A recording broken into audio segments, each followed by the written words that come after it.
તો મિત્રો ખાસ કરીને આમ જોવા જઈએ તો છેલ્લા અમુક વર્ષો દરમિયાન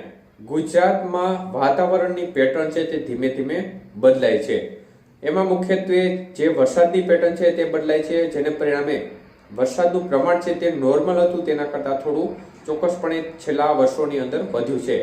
તો આ સાથે સાથે વાવાઝોડા જે આવતા હતા તે ઓછા આવતા હતા, પરંતુ તેની કમ્પેરિઝનમાં છેલ્લા થોડા વર્ષોની સ્થિતિ જોવા જઈએ તો વાવાઝોડાનું પ્રમાણ પણ મોટા સંખ્યામાં જોવા મળી રહ્યું છે અને ગુજરાતમાં છાસવારે વાવાઝોડા આવી રહ્યા છે। એક વર્ષને બાદ કરતા એક વર્ષે વાવાઝોડું આવે તે પ્રકારની સ્થિતિ છેલ્લા આપણે વર્ષોમાં જોઈ છે। ત્યારે આ સ્થિતિના પગલે જે દરિયાઈ કાંઠાના ભાગો હોય છે તેમાં ખૂબ જ મોટા પ્રમાણમાં નુકસાન પણ વાવાઝોડાના લીધે થતું હોય છે। તો આ પરિસ્થિતિને ખાળવા માટે મુખ્યમંત્રીએ મહત્વપૂર્ણ વાત કરી છે અને આ બાબતની માહિતી મુખ્યમંત્રી અને ઉર્જા મંત્રી દ્વારા સામે આવી રહી છે અને ખાસ કરીને જે વાવાઝોડાની બિપરજોયની સ્થિતિ છે ત્યારબાદ આ એક મહત્વપૂર્ણ નિર્ણય લેવામાં આવ્યો છે। તો તે વિશેની સંપૂર્ણ માહિતી જોઈએ તો યુટ્યુબના માધ્યમથી માહિતી જોઈ રહ્યા છે તો ચેનલ સબસ્ક્રાઇબ કરી લેજો, ફેસબુકમાં જોઈ રહ્યા છે તો ફેસબુક પેજને ફોલો કરી લેજો।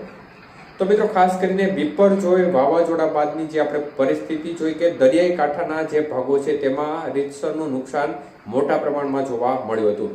ત્યારે વાવાઝોડું આવતું હોય ત્યારે મુખ્યત્વે વધુ નુકસાન છે તે ખાસ કરીને જે વીજ લાઈન હોય છે તેમાં જોવા મળતું હોય છે, કારણ કે અનેક પોલ ધરાશાયી થઈ જતા હોય છે અને આ પરિસ્થિતિમાં ફરીથી પોલ ઊભા કરવા માટે સમય લાગતો હોય છે અને વીજ લાઈનને કાર્યરત કરવા માટે ઘણો સમય નીકળી જતો હોય છે।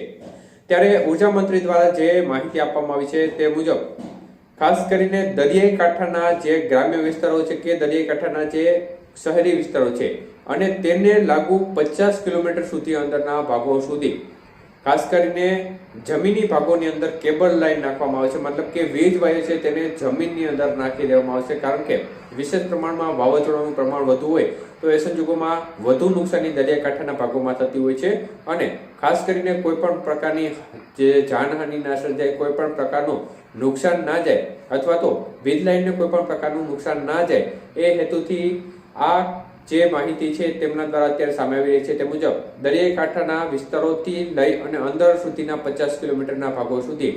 વીજ લાઈન છે તેને જમીનમાં નાખી દેવામાં આવશે, જેથી કરીને કોઈ પણ પ્રકારની તીવ્રતાવાળું વાવાઝોડું હોય તો ચોક્કસપણે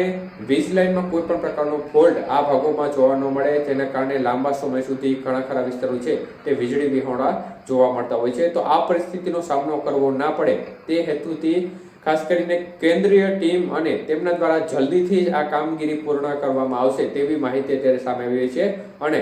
આ સ્થિતિ છે તે બિપરજોય વાવાઝોડા બાદ જે પરિસ્થિતિનું નિર્માણ થયું હતું તેને ધ્યાને લઈ અને મહત્વપૂર્ણ નિર્ણય લેવામાં આવ્યો છે। ખાસ કરીને દરિયાઈ કાંઠાના વિસ્તારોથી લઈ અને અંદર સુધીના 50 કિલોમીટર સુધીના જે વિસ્તારો હોય ત્યાં સુધી આ પ્રકારની કામગીરી કરવામાં આવશે।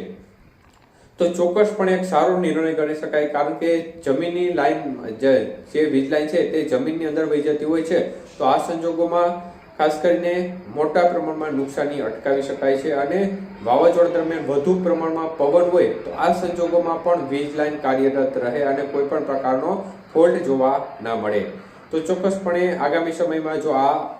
નિર્ણય લીધો છે તે અમલમાં આવે તો જે દરિયાકાંઠાના ભાગો અને તેને લાગુ નજીકના 50 કિલોમીટર સુધીના ભાગો છે તેમને ચોક્કસપણે ફાયદારૂપ સાબિત થઈ શકે છે।